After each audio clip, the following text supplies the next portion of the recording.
All right, so today we're going to talk about jobs, which is Ruby's way of, and this is a concept you'll see all the time, but and I'm not sure what it's called in other frameworks. Maybe it's still called jobs.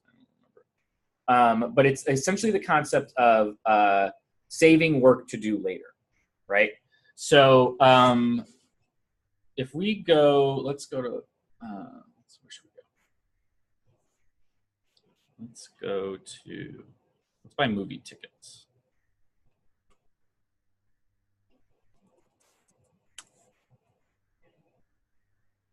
So if I go to Fandango, right now I'm just making GET requests, right?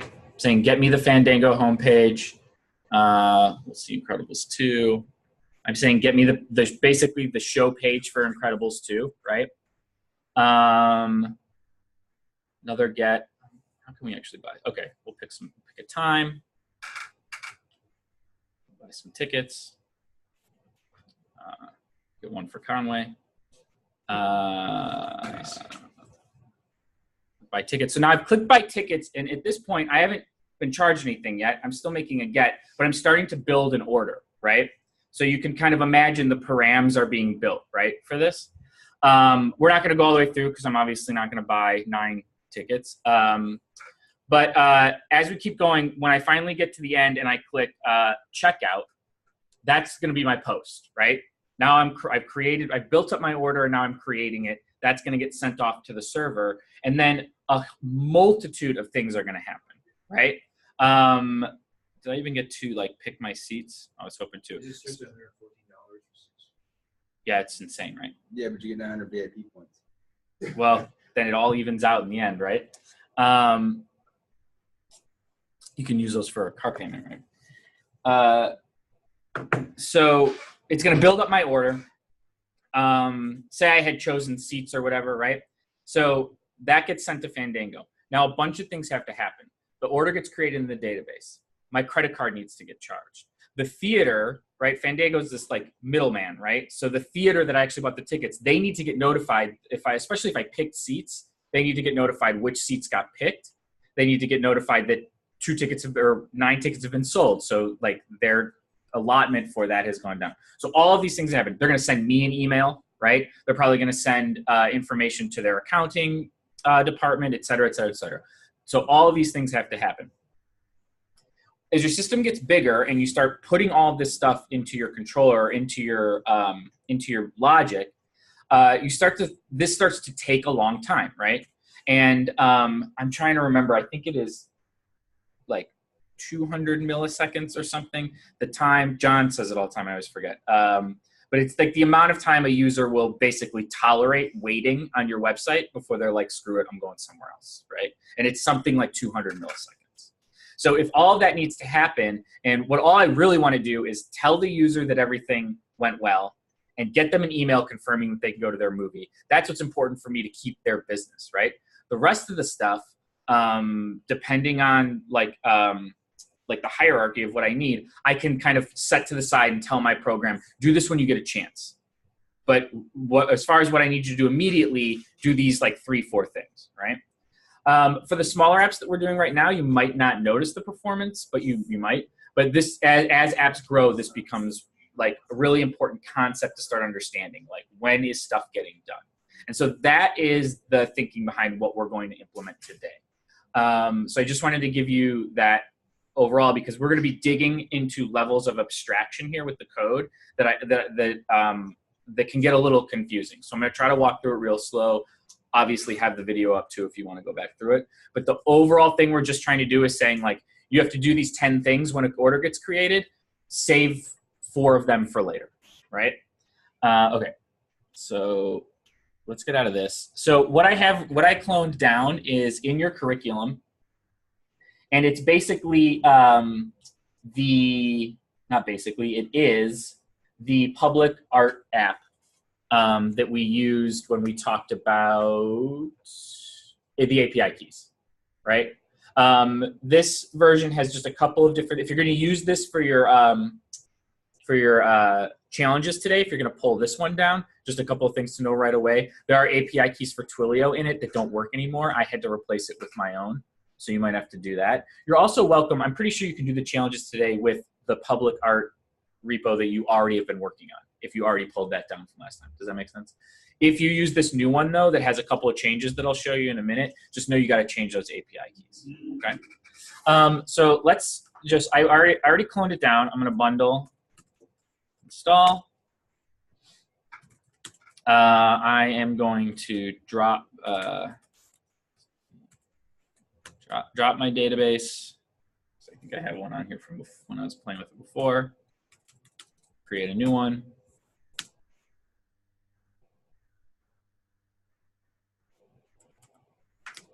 I will, what do I have to do, migrate?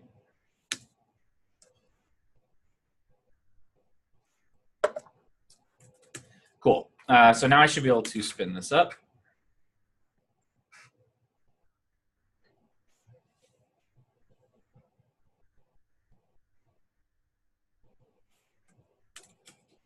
Almost 3,000. Cool. And here's my app.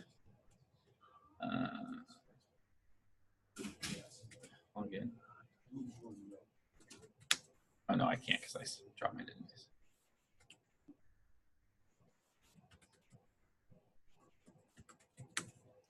Okay, cool. So we've seen this before, right? Create a new location. I'm just going to keep using stuff from before.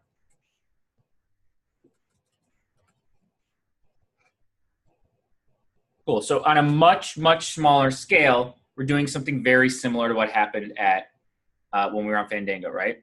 I made a GET request and got the sign-in page. After I was able to sign in, I made a GET request to get the create form, right? Then when I clicked create, I made a post request. That got sent to my controller. Everything got created and then sent back to me. Let's walk through that whole, what happens from clicking post to the, all the way through, right, to creating the post real quick, because we've separated some things in here. And it's important that we understand kind of the flow of the program from this point. So I'm going to kill this for right now. So if I look at my routes,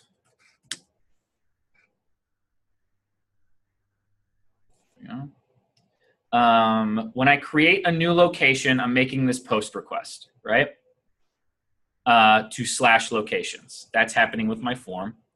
That's saying, go to the locations controller, run the create action, right? So let's walk through that.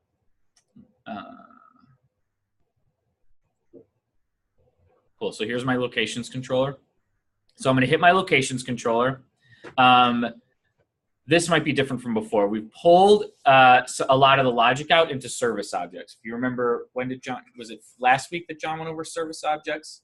And this is when we take, like when we have a lot of logic in our controllers, they start to get beefy, right? And so we can pull them out into just regular plain Ruby classes. And then we put the logic there, and then we just call those objects in the control. So we'll walk through it. So instead of creating it on its own, it's allocating that to a service object that we've made called create location, and it's just passing it the params. Create location is down here in services. And a lot of the times these service objects this has a few more methods and we'll talk about them, but usually they'll just have two. An initialize that'll take in parameters.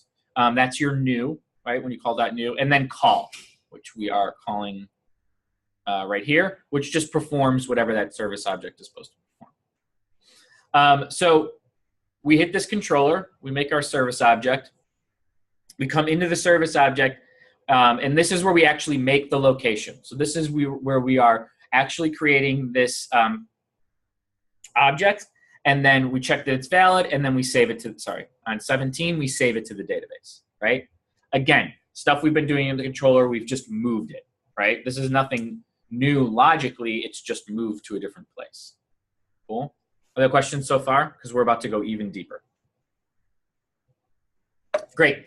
After it saves the location to the database, it sends a text message. So this is the thing that we set up the other day with Twilio, right? Send text message is just a method that's chilling down here. Now we are going to go into another service object, right? Again, the thinking behind this is separation of concerns. Each thing should do one thing, right? So this new service object, bless you, the Zoom type, is the text message one. We're in here. This is where we finally build up our text message and are able to send it. Cool. This is where we finally hit the Twilio API. So I'm going to walk through that one more time. God, I hate this feature. Does not work the way I want it to. What? Application. Okay. Let's see if we can look at this now. I know you can't really read the code, but more, I just want you to know, like, where are we ending up? We make a post to our locations controller and to the create method in there, or the create action.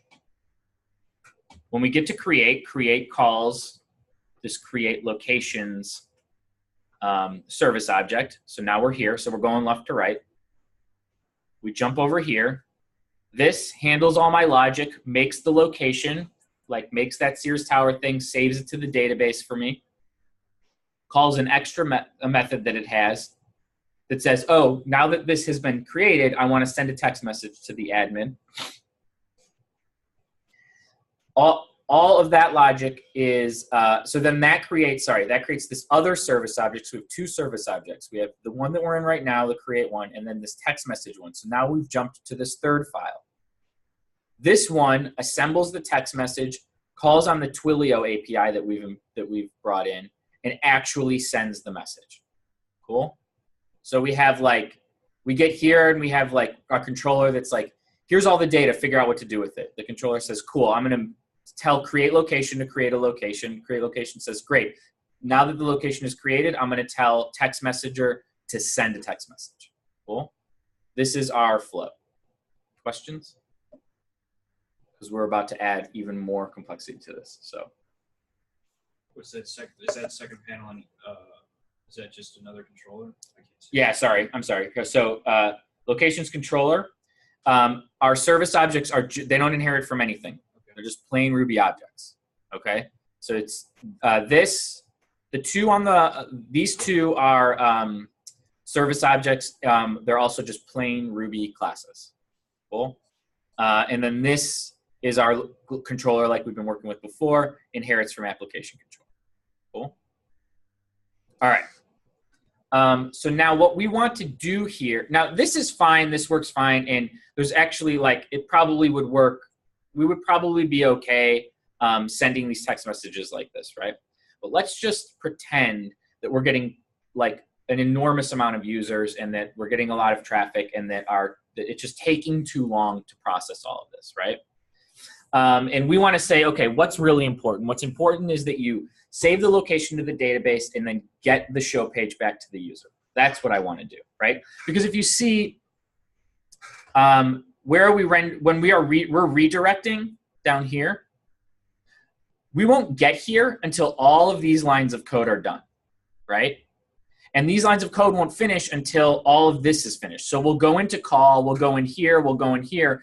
After all of this is done, that's when we'll finally get down to redirect, right? And we want to get there faster. And so the thing that I think we can wait for later is we can say, you have to send me the text message immediately. Send it when you have time. That's essentially what you're telling Rails. Send it when you're not running as many processes, when you're not as busy. Cool? So that's what we want to implement. Essentially, we're going to put a layer in between these two so that this doesn't get called immediately. We want to make sure that text messenger only gets called when there's time to do it. Cool? So that's what we're about to add. Okay. It is important for me to talk through that too because this gets complicated. I'm probably going to lose my place. All right. So Rails has Rails' way of doing this, of implementing this, is with something called jobs. It has this built in, and we just need to set it up. Okay. So I'm going to do two things. I want to add. Oh, and let's just make sure too. We have a bunch of tests here. They should all be passing.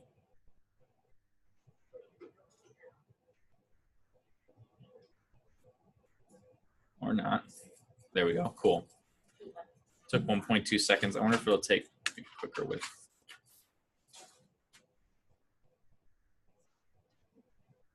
Okay, not that much quicker with VCR. Huh. But that one took 7 seconds to load. Oh, yep, you're right. You're totally right. Maybe that's what we should be looking at. So we have that VCR thing set up as well. So like this is basically just a continuation of what we did on, I think, what was that, Monday? Or whatever. Okay, cool. So we have tests. So we want to implement tests as we go.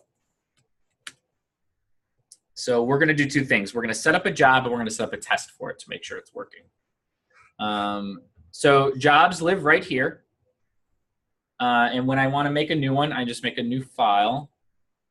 And I'm going to call this text admin job.rb. And just pull this code over and we'll talk about what it's doing. Great. Okay. So our jobs, again, you can see like we're pulling stuff out. We're not really having anything do anything more than the one thing that kind of it should be doing, right? Its name should describe the one thing it does. This is the text admin job. QAs is just a setting that we can do. Jobs can do so much more than we're going to get into too. I want to make that clear, and I'll talk a little bit as we go. But you can set these things to happen at certain times of day.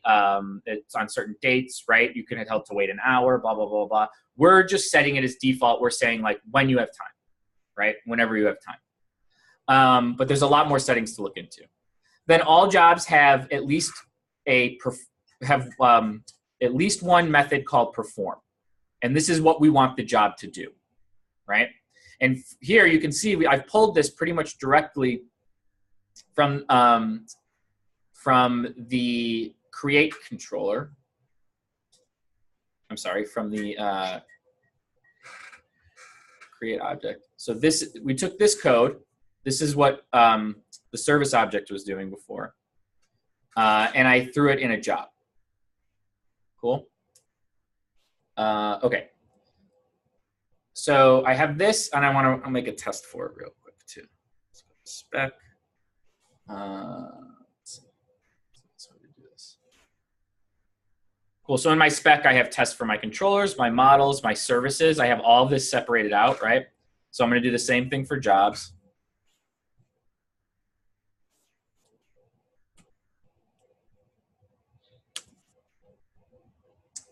Hold on, I totally lost my notes here. And then in jobs, I'm going to make a new file.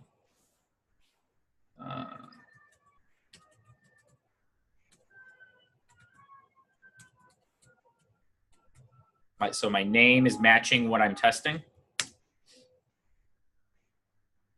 And then here's my test.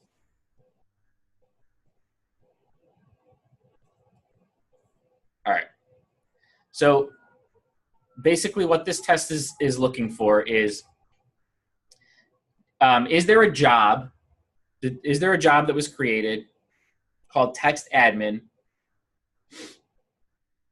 excuse me, that can send a text message. When I call perform on it, does it send a text message, right? And so we created it, and so this should pass. Something out. Let's see. Cool. I did this a little backwards just for our. If we were doing test-driven development, we would have done this the other way, right? I would have added this test. We would watch it fail. Cool. So it would fail, and it would give me unable to autoload, blah, blah, blah, blah, blah. Where's the error that I really want to see?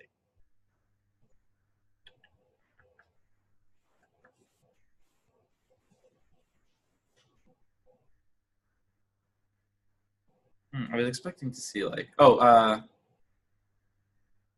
like uninitialized constant, but I guess. Oh, maybe because it found the file. That might be why.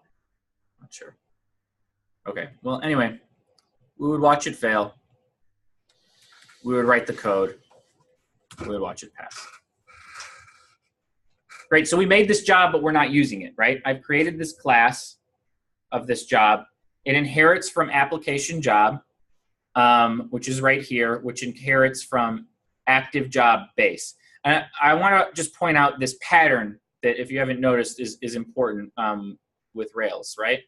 So we have our controllers, right? We have an application controller that inherits from action controller base, and then all of our other controllers inherit from application controller. The same exact thing is happening with jobs. The same thing is happening with our models. There's an application record that inherits from active record, and then our models inherit from the application record. So basically what's happening is we have our module, right, that we're getting from active record or from our gem. We're creating a big like application level class that inherits from it. So that brings in all that functionality. Then we make all of our little subclasses, all of our little like sub things that handle little operations, and they inherit from the big application class we created, right? So just, we have these levels we're going down. So jobs is no different. Jobs is no different in that sense. It's just a different service, or a different, adding different functionality, but it's using the same Rails convention. How big is your jobs folder going to be? Is that going to contain like most of your? Well, it really just depends on what you want to save for later, right? One thing you might want to do, you can schedule like, okay, I want an email with like updated, account information sent every 3rd of the month, right? You can schedule a job to do that. So that would be one thing. Or like the job we're doing, we're just saying every single time an order is created, or we're doing location, sorry. Every single time a location is created, at least wait until there's more time. Like don't halt other processes to finish this work. So there's both of these options too. So I know that's, your answer was how big is it going to get? Just as big as it needs to get. As big as it needs to get. Okay, so that was a little tangent, but we'll go back to where we are. Okay, so we made this job. We made a test for it. We are not using it. Let's see.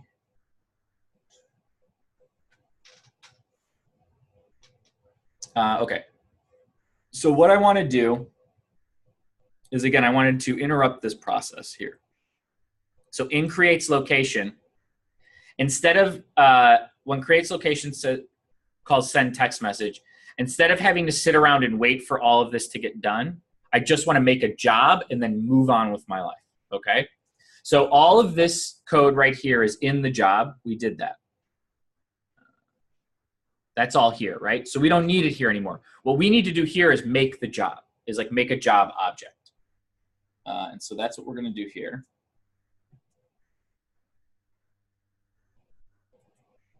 Oops, first we're going to delete all this. There we go. Okay, so we will talk through this in a second. Is this getting, I don't know. Okay, okay. So we're creating the, an instance of the text admin job. We're passing it location. It needs that one parameter. It needs to know what location to text. And then we're not calling perform, we're actually calling perform later. And this is just functionality of this jobs module or whatever. So there's other things we could, like I said, here's also a place you could set like perform at this certain time and give it more parameters, right? Tell it what to do. Again, we're just saying perform it later. Perform it when you get a chance. Cool?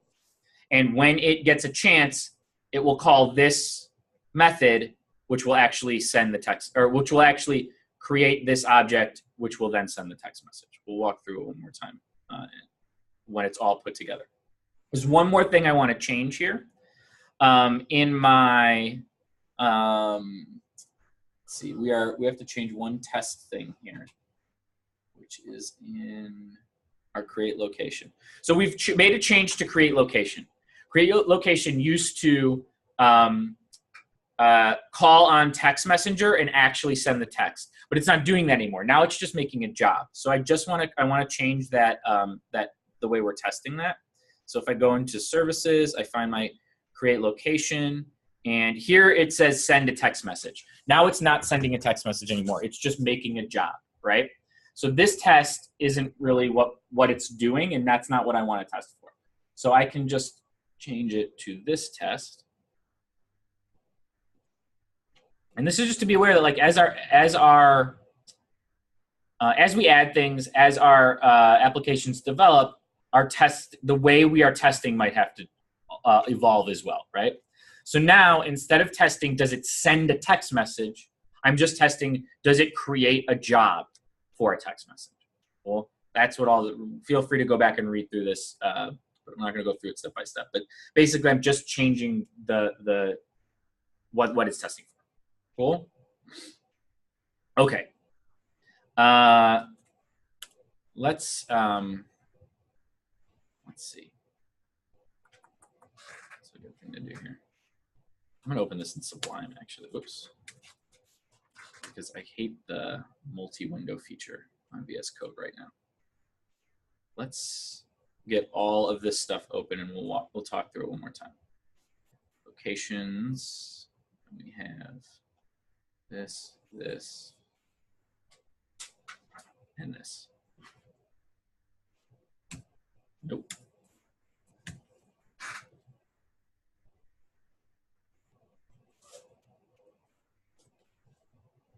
Okay, so before we add 3 files, we've added 1 here. We're going to go left to right and then left to right, okay? We're hitting our controller.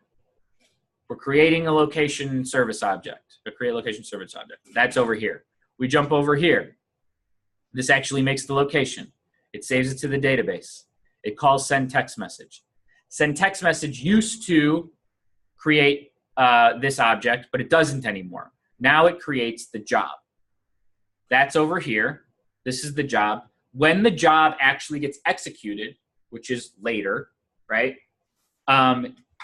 It instantiates the text messenger service object, which is over here, which finally uses the Twilio API to send the text message.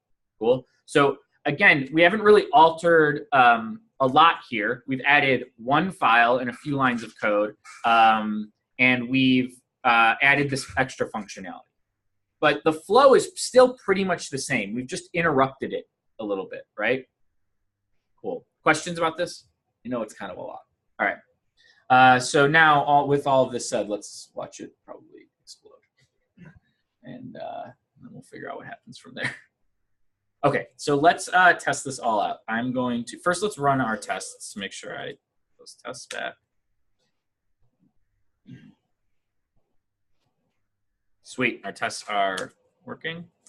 We'll spin this up. Whoops, that was wrong.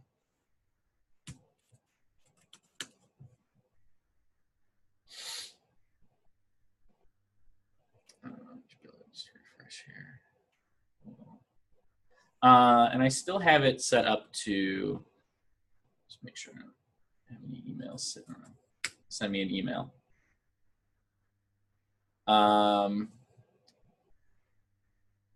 So after all of that, I wish it would be cooler to like show you the delayed a little bit. But since our app is going to instantly have time to send the job, it's going to get sent pretty quickly. But I am going to show you in the logs that it's performing a little bit differently. In fact, let's look in our logs real quick before we actually do this.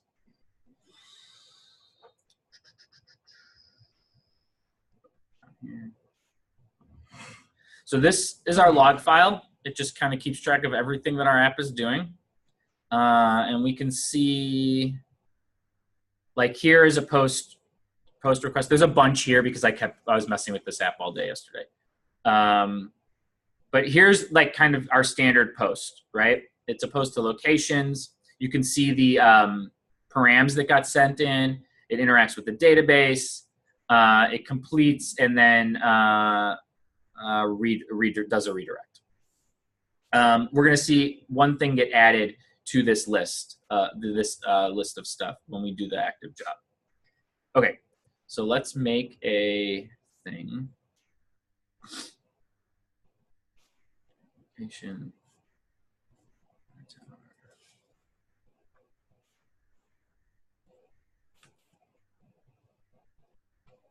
Cool.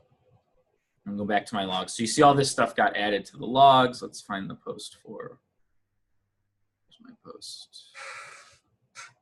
Right here. Okay. Let's see. So it went through the same post, and then down here, oh wait, no. Where did it do it? Here, right here on line 716, you can see it in queued text admin job, right? So it set it up in the queue, and you can imagine if we were making multiple requests here, the queue would start to build up, right? It would just keep adding and adding jobs, saying, okay, cool, when you get to it, you get to it. We only had one, so then it redirected us to the location we created, and then it pretty much immediately executed the job right here, right? And we can actually see that because I should have an email, yes. Cool. So that's the one different, that's the difference, or this is where we can at least see the difference happening, right, is in our logs. It's creating this new object, putting it in the queue, and then waiting to execute it, right, rather than executing it immediately. Okay. All right. So that's pretty cool. There's a couple more things I want to go over to just add on top of this. This was kind of the big thing to look at. So are there any questions about jobs, adding jobs? I think it very commonly gets used for email and text, but also many, many other things, right? They can wait till later. So yeah, it can be pretty powerful. And I encourage you checking out the Ruby docs are very good and very thorough and pretty helpful about setting these things up. So to just check out more functionality, I would definitely go to the docs. Okay, so that's all that stuff. We can do a couple more things to our app to make it a little bit more performative. Let's see.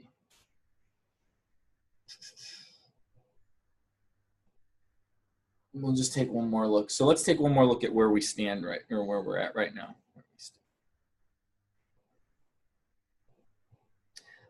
Yeah, so just one final note on this. We've gone through this a bunch of times, but this is the flow, right? We hit this controller, we create this object, now we've put the job in there, we create this, we finally hit the Twilio API. This is great in one way, and you can see that it's getting complex in another, right? The other thing that we're doing is we're testing all of these steps basically separately, which is good. It's helpful in one way, but in another way, when something blows up, it can be hard to tell at what line in the chain this happened. So essentially the lesson here is like when we are creating these layers of abstraction, we want to be careful that we're only doing it when it's absolutely necessary, right?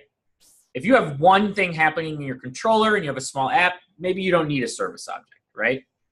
But if your controller is performing the 3, 4, 5 different things, then yeah, we probably want to pull that out. It's going to be easier to read. It's going to be easier to debug. It's going to be easier to test. We might have over-engineered this small app just a tiny bit. So just so you know, right? But just for the sake of our learning and seeing these concepts happen. So just wanted to kind of point that out, right? I'm not sure we need this text message object here. I think the admin job could probably just talk right to Twilio, right? At least the way we have it right now. That's just kind of an example. Anyway, that's where we're at. All right. We're going to add one more thing. And then we will move on.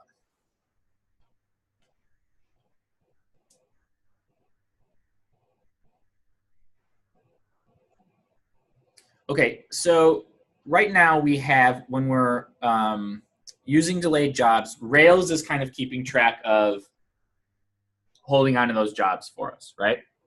If we kill our Rails app, we kill our Rails process, we will lose all of those jobs.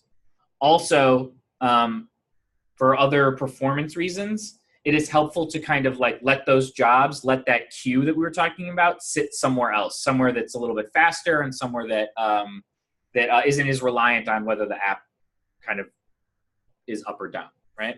So we can add that and we can start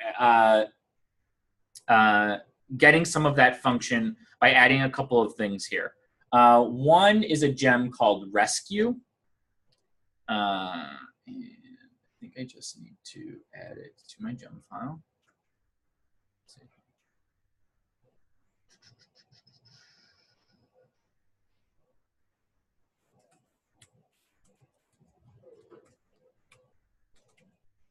it's just rescue.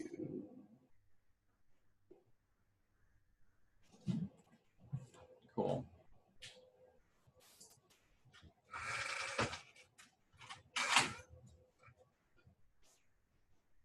And this is going to actually help us. This is actually going to take over kind of the handling of some of these jobs.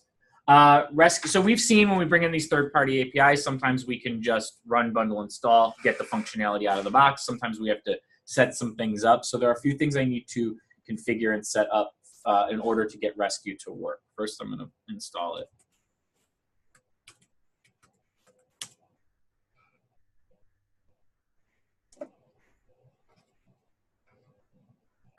Damn.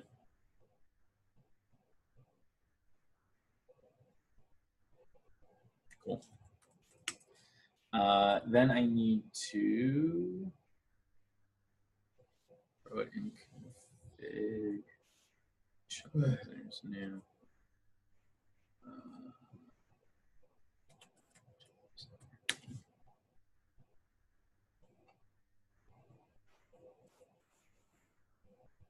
Cool. Basically, here I'm just telling my Rails application that I want I want all the active job queue functionality to be handled by rescue now instead of Rails itself.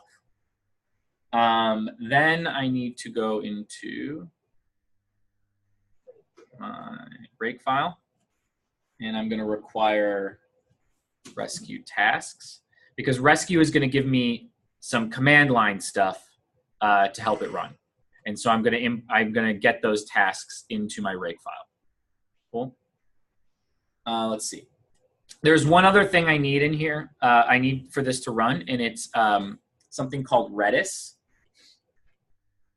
Redis is a good thing to start knowing about, and I would encourage you to, because I think you also need Redis if you want to do.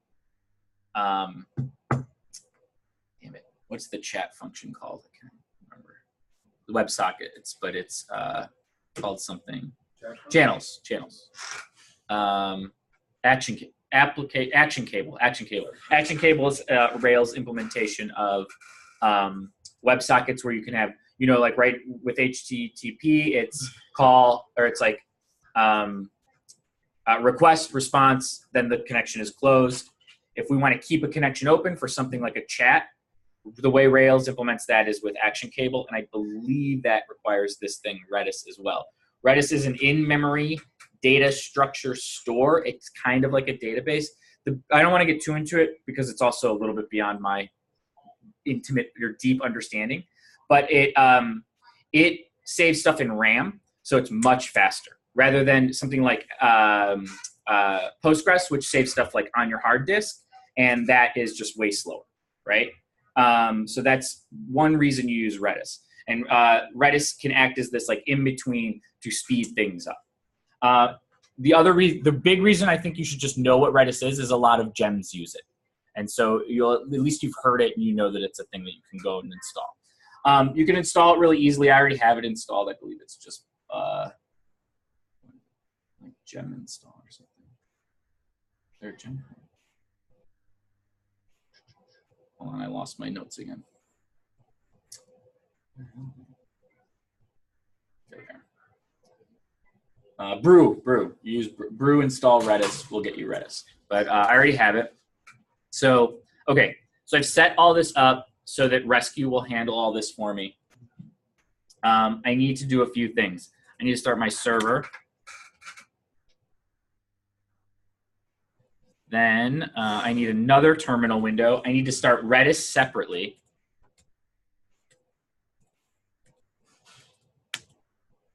Cool, so now Redis is running.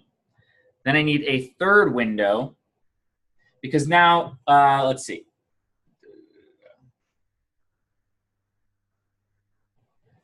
If we add a new location,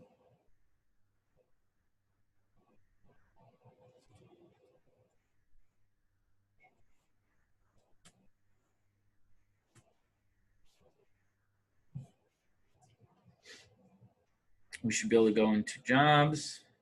Sorry, we should be able to go into our log, development, and see right here, these are the params I just made, right? Wait. Let me see them or no? Oh yeah, here we go. Code platoon, blah, blah, blah. It made the location, it made the job, but now we see the job isn't firing off, right? It's not actually firing. So we need to tell rescue to do that. And that's that require I put in the rake file, which gives me this command right here. So I'm saying queue everything, be rake, environment, and I'm telling rescue to work.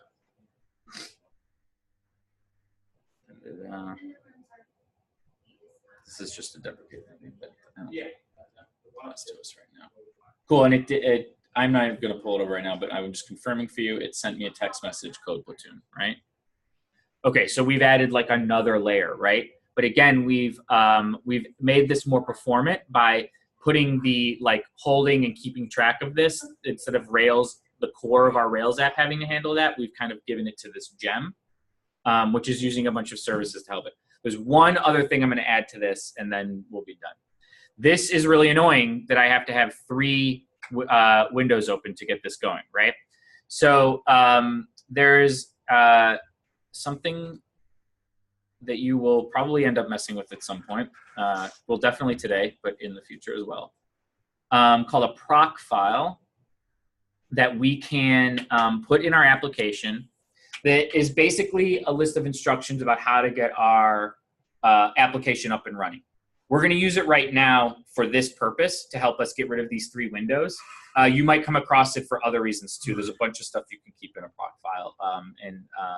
As your applications grow, it'll be necessary to at least know what one is and how to work with one. It's pretty simple. We just put it at the root of our app, and we just call it proc file with no extension. And what we can do in here is we can tell it when our app starts to do these 3 things, these 3 command line things. So start the Redis server, bundle exec Rails, and then run basically this command I just put in here. Cool. So now I can hopefully kill all these stuff. Crash. Now I should just be able to do.